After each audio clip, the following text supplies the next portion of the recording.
PM Modi ने corona को लेकर की 10 मुख्यमंत्रियों से बात। कहा बिहार गुजरात में टेस्टिंग बढ़ाने की जरूरत, केंद्र और राज्य सरकारें टीम बनाकर करें काम।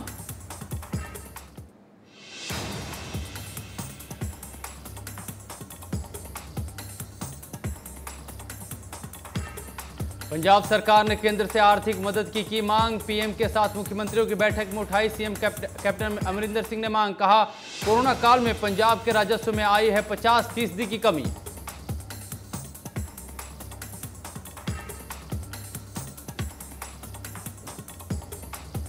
पंजाब यूथ कांग्रेस के साथ चर्चा करेंगे राहुल गांधी। वीरेंद्र सिंह ढिल्लों भी रहेंगे मौजूद। पंजाब सरकार के युवाओं के लिए काम को देंगे जानकारी।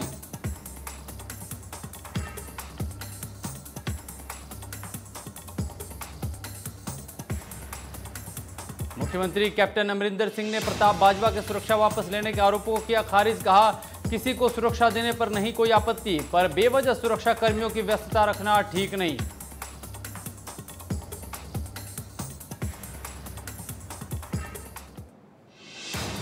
देश में जारी है कोरोना का कहर। पिछले 24 घंटे में 53,000 से ज्यादा नए केस। मरीजों का आंकड़ा 26,000 67,000 के पार। एक दिन में 887 लोगों ने गंवाई जान।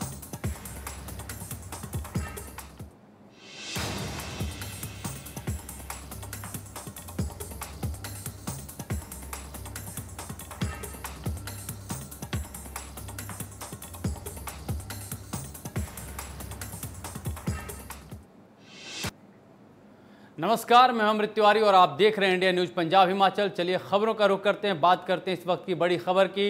हिमाचल प्रदेश के ऊना में कोरोना वॉरियर्स का एक धैर्य लगभग खत्म सा होने जा रहा है। सोशल मीडिया पर एक वीडियो वायरल हो रहा है। कोविड केयर सेंटर की व्यवस्थाओं पर सवाल उठाए जा रहे हैं। आपको बता रहे हैं कि उनकी कोविड रिपोर्ट डीसी ऊना ने इसको लेकर के संयम रखने की अपील भी की है और कहा कि सेंटर में बीते 1 महीने की छुट्टी, ना ही कोई दवा दी जा रही है, ना ही कोई वहाँ पर सुविधाएँ दी जा रही हैं।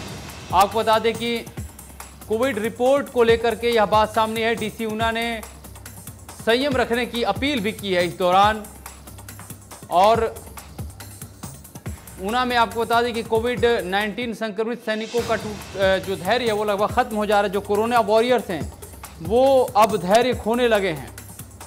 कोविड केयर सेंटर की व्यवस्थाओं पर सवाल लगातार उठाए जा रहे हैं। असल में पिछले दिनों भी कई वीडियो वायरल हुए थे जिसमें सोशल मीडिया के जरिए बताने की कोशिश की गई थी, जिसमें कोविड केयर सेंटर हैं उनमें सुविधाओं का बेहद ही अभाव है। और उन अभावों के मद्देनज़र अब आवाज़ें भी उठनी शुरू हो चुकी हैं। जो कोरोना वॉरियर्स हैं उन्होंने अपनी आवाज़ें उठानी शुरू कर दी हैं और इसके मद्देनज़र डीसी ने धैर्य की अपील की है। लेकिन धैर्य आखिर कब तक, क्योंकि जो सुविधाएँ हैं वो कहीं ना कहीं नाकाफ़ी हैं और इसको लेकर के बवाल अब बढ़ता ही जा रहा है। आपको हम ऊना की बात यह खबर बता रहे हैं। हिमाचल प्रदेश के ऊना में कोविड केयर सेंटरों में जो बदहाली है, बदहाली का आलम को देखते हुए कोरोना वॉरियर्स ने अब अपनी आवाज़ बुलंद की है और इसको लेकर के लगातार मामला जो है वो गहराता जा रहा है, गर्माता जा रहा है। और इस प्रक्रिया में हालांकि डीसी ने इस पूरे मामले में धैर्य बनाए रखने की अपील की है।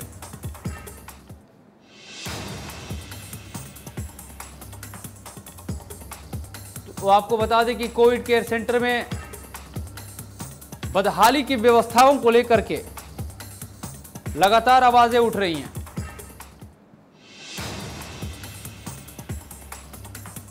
ऊना में दरअसल कोरोना का जिस तरह से कहर बरप रहा है उसके मद्देनजर जो लोग क्वारंटीन हैं कोरोना केयर सेंटर में और जो व्यवस्थाएं वहां पे कोरोना वॉरियर्स हैं उनके लिए बेहतरीन नहीं दी जा रही हैं। ऐसे में यहां पे आवाज़ें उठनी शुरू हो चुकी हैं और उनको लेकर के लगातार जो है तनाव का आलम बना हुआ है। और ऊना हमारे साथ विशाल जो है ऊना से जुड़ चुके हैं। विशाल, अभी क्या शिकायतें हैं कोरोना वॉरियर्स की? जी देखिए, अभी जो ऊना में कोविड केयर सेंटर में जिन लोगों का उपचार चल रहा है, जो लोग सैनिक हैं, सेनाओं में सेवाएं दे रहे हैं और अभी आने के बाद उन्हें क्वारंटीन किया गया था, उसके बाद उनकी सैंपलिंग में पॉजिटिव पाए जाने के बाद डेडिकेटेड कोविड केयर सेंटर में उन्हें शिफ्ट किया गया था और वहां उन्हें लगभग कई सैंपल उनके पॉजिटिव आने के बाद उनका धैर्य फूटने लगा है। उनका कहना कि वो अपनी 1 माह की छुट्टी लेकर परिवार से मिलने के लिए आए थे, लेकिन ये 1 माह की छुट्टी उनकी जो है पूरी की पूरी कोविड केयर सेंटर्स या फिर क्वारंटीन सेंटर्स में ही बीत चुकी है। तो अब उनका ये कहना है कि जब बाकियों को उपचार घर पर देने का यहाँ पर कवायद शुरू कर दी गई है सरकार और प्रशासन द्वारा, तो क्यों ना उन्हें भी घर पर उपचार देने के लिए अलग से कुछ ऐसा व्यवस्था की जाए ताकि वे अपने परिवार के साथ भी रह सके और इसके अलावा उनका उपचार भी हो सके। विशाल, यहाँ पे एक चीज हम आपसे समझना चाहते हैं। पहले भी बदहाली की व्यवस्थाओं की जो बात सामने आई थी कोविड केयर सेंटर्स में कि उस तरह की बड़ी बदहाली जैसी स्थिति भी है। अब मामला यहाँ पे सैनिक जो वहाँ पे क्वारंटीन है वो होम सिकनेस की है या फिर वाकई में कोरोना केयर सेंटर में सुविधाओं का अभाव है? जी देखिए, अभी तक ऐसा कभी भी सामने नहीं आया था ऊना से अगर कोविड केयर सेंटर की बात हम करें, लेकिन आज जो वहां पर कोविड केयर सेंटर में उपचाराधीन सैनिकों ने जो वहां से वीडियो वायरल किए हैं, उसके बाद जो सारी परिस्थितियां यहाँ पर सामने हुई हैं और वो वाकई हैरान कर देने वाली हैं कि कोविड केयर सेंटर में उपचाराधीन रोगियों के कमरों के बाहर गंदगी पड़ी हुई है। इसकी फुटेज भी हमने उपलब्ध कराई है और ये सारी चीजें देखने के बाद एक बार की सिस्टम पे जो है वो सवालिया निशान उठने यहाँ पर शुरू हो गए हैं। सैनिकों ने जो मांग रखी है उसको लेकर के जिला प्रशासन का क्या कहना है? जो जिला प्रशासन की ओर से डीसी ऊना संदीप कुमार से हमने उनका पक्ष जाना था, तो उन्होंने ये कहा था कि जो सैनिक हैं संक्रमित पाए गए हैं उन्हें अभी क्वारंटीन में रखा गया है, कोविड केयर सेंटर में रखा गया है, वो सिर्फ इसलिए कि उनके संपर्क में आने के चलते उनके घर में उनके जो परिजन हैं, बुजुर्ग हैं या छोटे बच्चे हैं, उन पर संक्रमण का किसी तरह का साया न आए। वो थोड़ा धैर्य बनाए रखें, थोड़ा संयम बनाए रखें, सहयोग करें। कोविड-19 के साथ जो जंग इस वक्त चल रही है सरकार और प्रशासन की, उसमें उन्होंने इनसे सहयोग मांगा है। जी विशाल, ये भी एक समझने वाली बात होगी क्योंकि कोरोना का जो संक्रमण चल रहा है उसमें न सिर्फ व्यक्ति खतरे में है बल्कि उसके साथ साथ अगर वो घर परिवार या फिर कहीं भी जाता है तो तमाम लोगों के ऊपर संक्रमण का खतरा भी मंडराने लगता है। और खैर ये सैनिकों के परिवार के लिए किया गया है कि उनको कोविड सेंटर में रखा गया है। फिलहाल मैं ये जानना चाह रहा हूँ आपसे कि जो कोविड केयर सेंटर्स हैं सैनिकों के लिए जो व्यवस्थाएं दी गई वो पूरी तरह से सही हैं वहाँ पे? व्यवस्थाएं वहां पर दावे करता आया है, लेकिन आज जो खुलासे हुए सैनिकों ने किए हैं उनमें ये कहा गया है कि उन्हें दवाई के नाम पर सिर्फ बी कॉम्प्लेक्स के कैप्सूल्स यहाँ पे दिए जा रहे हैं और दवाई इसके अलावा और कुछ भी यहाँ पर नहीं दी जा रही है। वहीं प्रशासन की अगर बात करते हैं तो प्रशासन की तरफ से ये कहा जाता है कि डेडिकेटेड कोविड केयर सेंटर में जो मरीज रखे हैं जिनका उपचार चल रहा है उनके ऊपर प्रति व्यक्ति यहाँ पर हजारों रुपए भी डेली के खर्च करने के यहाँ पर दावे किए जा रहे हैं। जी विशाल, इन तमाम जानकारी के लिए आपका बहुत बहुत शुक्रिया। तो ये थे विशाल, हिमाचल प्रदेश के ऊना से, ये बता रहे थे कि वहाँ पे स्थिति किस तरह की है। दरअसल कोविड केयर सेंटर में जिस तरह से सैनिक वहाँ पे हैं उनकी शिकायतें हैं कि चूँकि उन्हें कोविड केयर सेंटर में रखा जा रहा है तो उन्हें तमाम सहूलियत भी नहीं दी जा रही है और उन्हें होम क्वारंटीन की भी सुविधा नहीं दी जा रही है।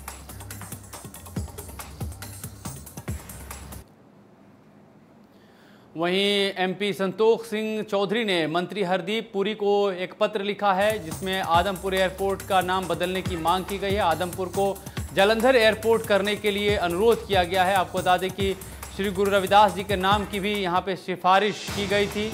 तो यह एक लेटर लिखा गया है और उड्डयन मंत्री हरदीप सिंह पुरी को, और इसमें एयरपोर्ट का नाम बदलने की जो है गुजारिश की गई है।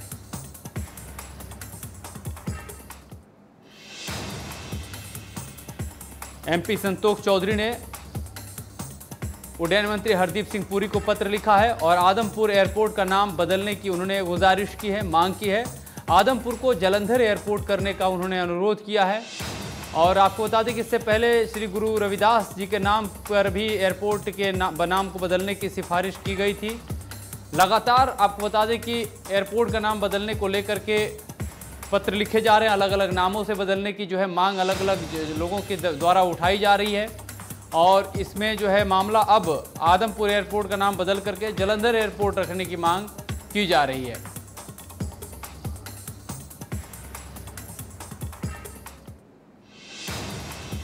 दरअसल पहले इसका नाम श्री गुरु रविदास जी के नाम पर रखने की सिफारिश की गई थी, लेकिन यह सिफारिश जो है अभी तो अमल में नहीं लाई गई। उसके बाद से अब जो है एक फिर से पत्र लिखा गया है और संतोष सिंह ने, जो सांसद हैं, उन्होंने यह पत्र लिखा है हरदीप सिंह पुरी को और उन्होंने मांग की है कि आदमपुर एयरपोर्ट का नाम बदल करके उसे जालंधर एयरपोर्ट जो है रख दिया जाए।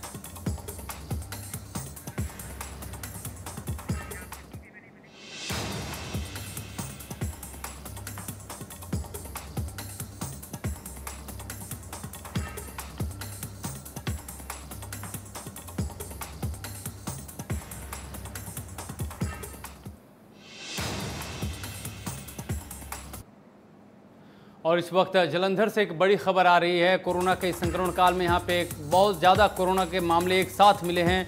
जालंधर में लगातार कोरोना का संक्रमण जो है वो बढ़ता जा रहा है। कोरोना के यहाँ पे एक साथ 86 नए मामले सामने आए हैं। आपको बता दें कि इसमें एक जज समेत 2 डॉक्टर भी संक्रमित हैं। तो आपको बता दें कि पूरे जालंधर में कुल 3242 मामले सामने आ चुके हैं और इन मामलों पे अभी तक लगाम नहीं लगता दिखाई दे रहा है। लगातार मामले बढ़ते जा रहे हैं। नए जो मामले सामने हैं उनमें एक आपको बता दें कि डॉक्टर भी शामिल हैं और एक जज भी शामिल हैं। और इस पूरे मामले पर माफ़ी चाहूँगा, एक जज और 2 डॉक्टर इसमें शामिल हैं जो संक्रमित हैं। और कुल मरीजों की संख्या जालंधर में 3242 हो चुकी है। लगातार कोरोना का संक्रमण हावी है। कोरोना के करीब 2032 मरीज जो है हालांकि यहाँ पे ठीक हो चुके हैं, लेकिन जिस तरह से मामले बढ़ते जा रहे हैं वो ज़रूर चिंता की बात है। लगातार कोरोना के मामले जो हैं बढ़ते जा रहे हैं। लुधियाना हो, चाहे मानसा हो, जालंधर हो, ये तमाम जो ज़िले हैं वो सबसे ज़्यादा प्रभावित भी दिखाई दे रहे हैं। आपको बता दें कि लुधियाना और जालंधर में मामले सबसे ज़्यादा आए हैं और अभी जो जालंधर के नए मामले हैं वो चौंकाने वाले हैं।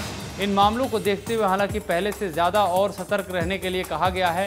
हालांकि तैयारियां पूरी हैं प्रशासन की तरफ से भी और अस्पताल प्रबंधन की तरफ से भी, लेकिन कहीं ना कहीं जिस तरह से संक्रमण बढ़ रहा है उसको रोका कैसे जाए यह अभी समझ से परे है।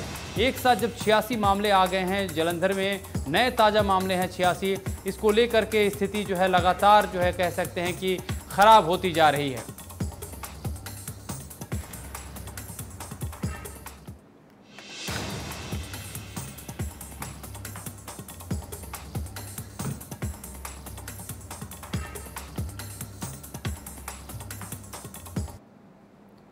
वहीं फतेहगढ़ साहिब में कोरोना बम यहाँ भी फूटा है। पिछले 14 नए आपके यहाँ पे बता दें कि सामने 14 दिनों में आए हैं जो यहाँ पे सामने आए हैं। 141 एक्टिव केसेस हैं।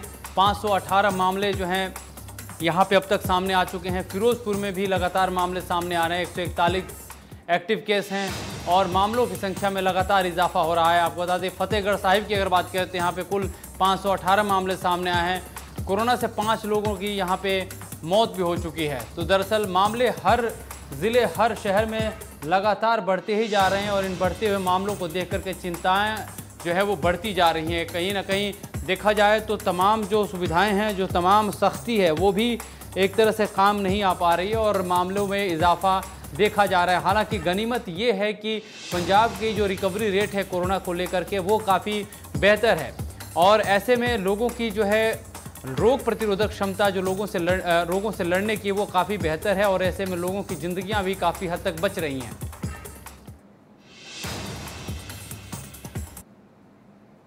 वहीं कोरोना संकट को लेकर के मुख्यमंत्रियों के साथ प्रधानमंत्री नरेंद्र मोदी ने बैठक की। इस दौरान उन्होंने कहा कि जैसे जैसे वक्त बीत रहा है महामारी अपना रूप बदल रही है और कई तरह की परिस्थिति पैदा हो रही है। प्रधानमंत्री नरेंद्र मोदी ने कहा कि बिहार, गुजरात और तेलंगाना जैसे राज्यों में टेस्टिंग को बढ़ाने की ज़रूरत है। उन्होंने कहा कि एक्सपर्ट्स भी इस बात को सामने रख रहे हैं कि अगर 72 घंटे में केस की पहचान हो जाए तो जान बचाई जा सकती है। अपने संबोधन में पीएम ने कहा कि अब इस 72 घंटे के फॉर्मूले पर फोकस करना होगा। जो भी व्यक्ति कोरोना की पॉजिटिव निकले उसके 72 घंटे में सभी संपर्क में आए लोगों की टेस्टिंग बेहद ज़रूरी है। दिल्ली, यूपी में हालात डराने वाले थे, लेकिन अब टेस्टिंग बढ़ाने के बाद हालात सुधरे हैं।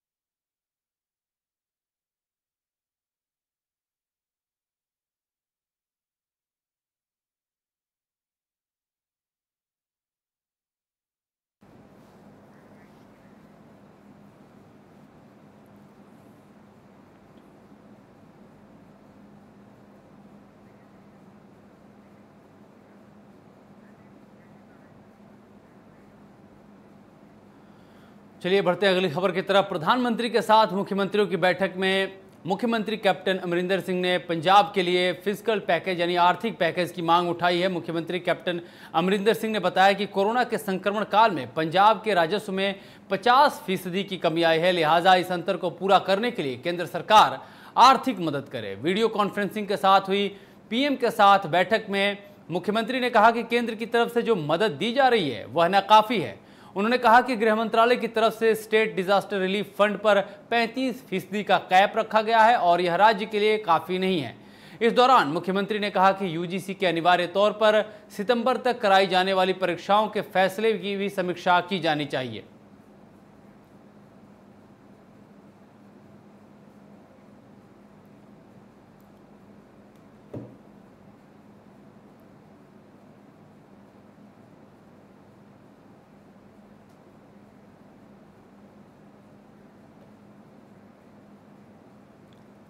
वहीं पटियाला के त्रिपड़ी थाने की बिल्डिंग की हालत खस्ता हाल है, जिसे तोड़ करके दोबारा अब इसे बनाने का काम किया जा रहा है। इसी कड़ी में चंडीगढ़ हाउसिंग बोर्ड के डीजीपी एम.के. तिवारी निर्माणाधीन बिल्डिंग का जायजा लेने पहुंचे और उन्होंने बिल्डिंग में इस्तेमाल हो रही मटेरियल का जायजा लिया और काम करने वाली टीम की सराहना की।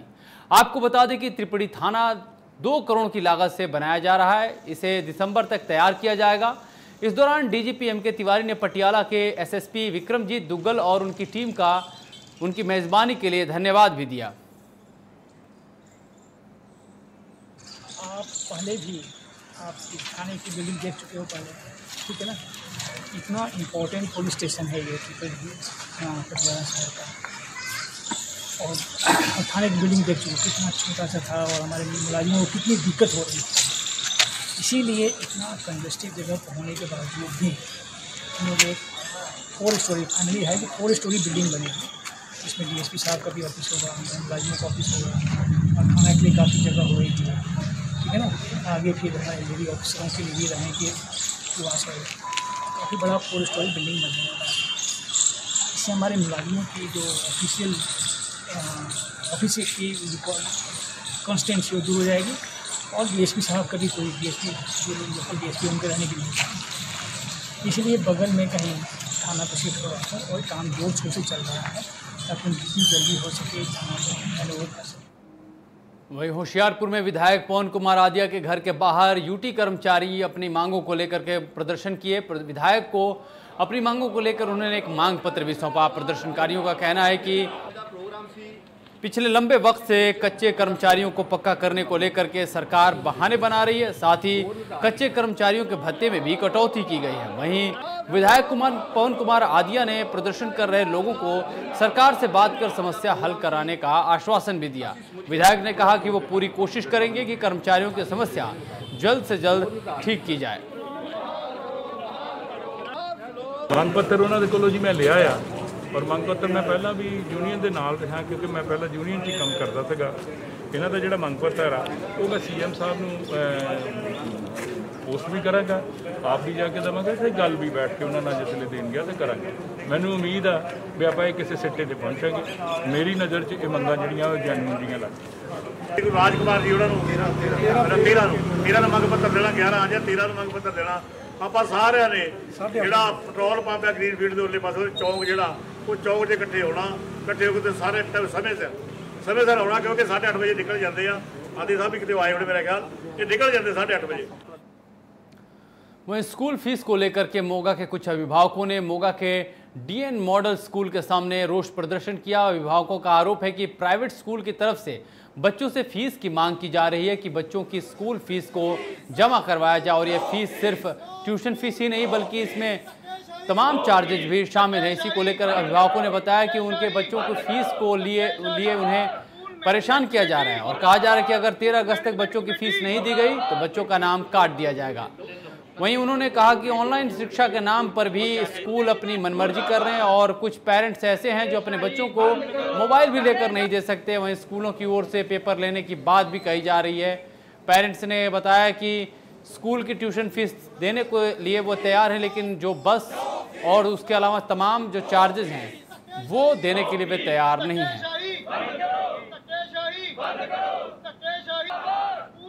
स्कूल वाले पूरी एडमिशन फीस बाकी सारे चार्जेस ला के फीस मंग रहे हैं, पेरेंट्स ਨੂੰ ਪ੍ਰੈਸ਼ਰਾਈਜ਼ ਕਰ ਰਹੇ ਆ।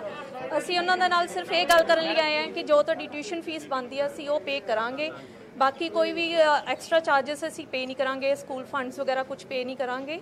ਇਹ ਸਾਰੇ ਪੇਰੈਂਟਸ ਦੀ ਰਾਏ ਹੈ। ਅੱਜ ਅਸੀਂ ਇੱਥੇ ਬਾਹਰ ਖੜੇ ਹਾਂ ਬਟ ਹਜੇ ਤੱਕ ਸਾਨੂੰ ਕੋਈ ਇਹਨਾਂ ਦੇ ਵੱਲੋਂ ਕੋਈ ਜਵਾਬ ਨਹੀਂ ਮਿਲ ਰਿਹਾ। ਉਹ ਪੂਰੀ ਫੀਸ ਹੀ ਮੰਗ ਰਹੇ ਆ ਤੇ ਅਸੀਂ ਹੁਣ ਜੇ ਸਾਡਾ ਇੱਥੇ ਕੁਝ ਹੱਲ ਨਹੀਂ ਨਿਕਲਿਆ ਤੇ ਅਸੀਂ ਡੀਸੀ ਆਫਿਸ ਜਾ ਕੇ ਮੈਮੋਰੈਂਡਮ देवांगे ਤੇ अपना रोज प्रदर्शन आगे कंटिन्यू। कोरोना के चलते पाकिस्तान में सैकड़ों भारतीय फंसे हुए थे जिन्हें वंदे भारत मिशन के तहत वतन लाया जा रहा है। पाकिस्तान से अब तक आपको बता दें कि 55 भारतीयों को वापस लाया गया है और बाकियों को वापस लाने की दिशा में लगातार काम किए जा रहे हैं। विदेश मंत्रालय लगातार काम कर रहा है। आपको बता दें कि लगातार इनको लाने की प्रक्रिया के तहत इन्हें जब वतन वापसी किया गया अटारी वाघा बॉर्डर पर, तब इन्होंने अपनी खुशी भी जाहिर की। आपको बता दें कि इनमें अधिकतर लोग दिल्ली, जम्मू कश्मीर, गुजरात, तमिलनाडु के हैं। एसडीएम शिवराज ने कहा कि सभी यात्रियों को पंजाब में ही क्वारंटीन किया जाएगा। वहीं कुछ यात्रियों ने वतन लौटने पर खुशी भी जाहिर की और बताया कि प्रशासन ने उनका किस तरह से उनकी सुरक्षा और उनके सहूलियत का ख्याल रखा।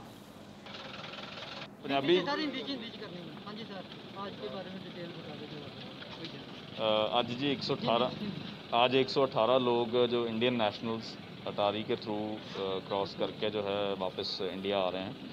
ऑलरेडी जो ये पिछले दिनों जो बाकी अराउंड 700 के लोग जो आए थे उसी के तहत ये जो है बाकी के लोग जो हैं वो आए हैं। इसमें से तकरीबन 25 से 30 लोग दिल्ली, यूपी और JNK ईच जो हैं। तो बेसिकली 3 स्टेट से ज़्यादा हैं। बाकी कुछ लोग पंजाब, गुजरात, तमिलनाडु, तेलंगाना, 1-1, 2-2 जो हैं इन स्टेट्स। पंजाब में जहरीली शराब से हुई 115 से ज़्यादा मौतों के बाद घनौर हल्के के कई गांवों में पुलिस ने शराब तस्करी को लेकर के अभियान चलाया। अभियान के दौरान पुलिस ने कई जगह छापेमारी की और अवैध शराब का ज़ख़ीरा बरामद किया। इस दौरान DSP और SHO ने लोगों से कहा कि जो लोग अवैध शराब की तस्करी में शामिल हैं उनके बारे में गाँव के लोग जानकारी देने वालों का नाम गुप्त रखा जाएगा।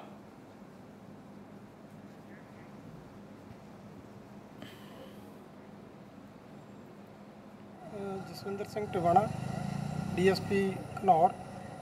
ਸਰ ਅੱਜ ਜਿਹੜੀ ਤੁਸੀਂ ਵੱਖ-ਵੱਖ ਪਿੰਡਾਂ ਦੇ ਵਿੱਚ ਚੈਕਿੰਗ ਕੀਤੀ ਹੈ ਇਹਦੇ ਬਾਰੇ ਥੋੜੀ ਜਾਣਕਾਰੀ ਦਿਓ। ਇਹ ਅਸੀਂ ਪਿਛਲੇ ਲਗਾਤਾਰ 10 ਦਿਨ ਤੋਂ ਜਦੋਂ ਦੇ ਸਾਡੇ SSP ਮਾਨਯੋਗ SSP ਸਾਹਿਬ ਜਿਹੜੇ ਨੇ 1 ਨੂੰ ਜੁਆਇਨ ਕੀਤਾ ਉਦੋਂ ਤੋਂ ਲੈ ਕੇ ਮੈਂ ਵੀ ਰੀਸੈਂਟਲੀ ਜੁਆਇਨ ਕੀਤਾ।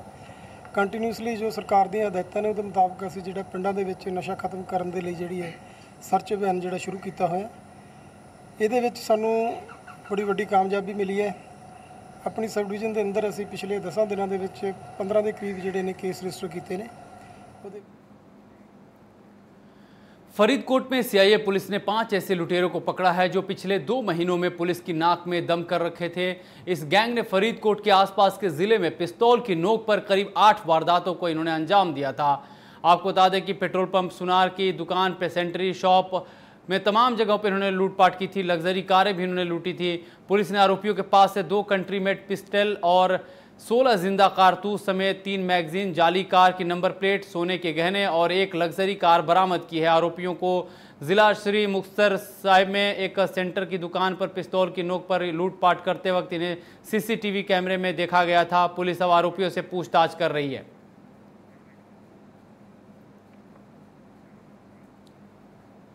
वहीं जैतो में 50 साल के एक व्यक्ति ने खुद को गोली मार करके आत्महत्या कर ली। बताया जा रहा है कि मृतक गगनदीप मानसिक तौर पर परेशान चल रहे थे। इसके चलते उन्होंने अपनी लाइसेंसी रिवॉल्वर से खुद को गोली मार ली।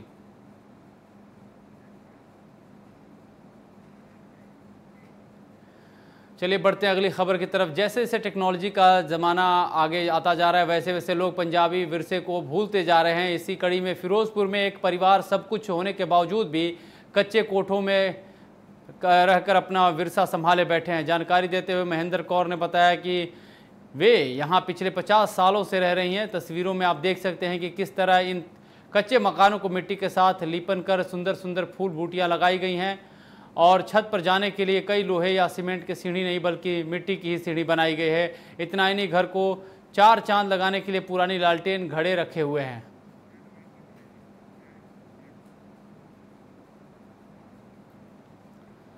वहीं कुल्लू के ढालपुर में 74वें स्वतंत्रता दिवस की तैयारियां जोरों पर चल रही हैं। सुरक्षा को ध्यान में रखते हुए पुलिस ने जिले की सीमाओं पर चौकसी बढ़ा दी है। इस दौरान बाहर से आने वाली गाड़ियों की चेकिंग की जा रही है। इसके अलावा पनबिजली प्रोजेक्ट, SSB, ITBP और अन्य सरकारी प्रतिष्ठानों की सुरक्षा भी बढ़ा दी गई है।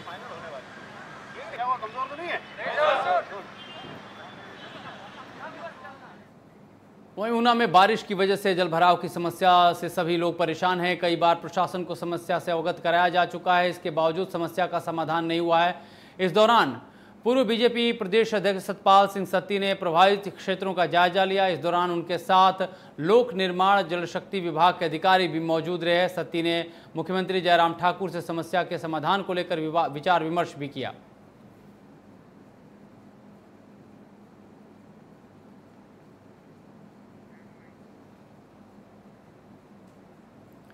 जिला कुल्लू में कोरोना काल के दौरान सरकार के तय मापदंड से अधिक फीस वसूली वाले निजी स्कूलों पर शिक्षा विभाग शिकंजा कसने जा रहा है। शिकायत मिलने के बाद शिक्षा विभाग इन स्कूलों की मान्यता तक रद्द कर सकता है। वहीं इसकी निगरानी के लिए भी कमेटियां गठित कर दी गई हैं। दरअसल कुल्लू में एक अभिभावक ने कुछ निजी स्कूलों की शिकायत शिक्षा विभाग से की।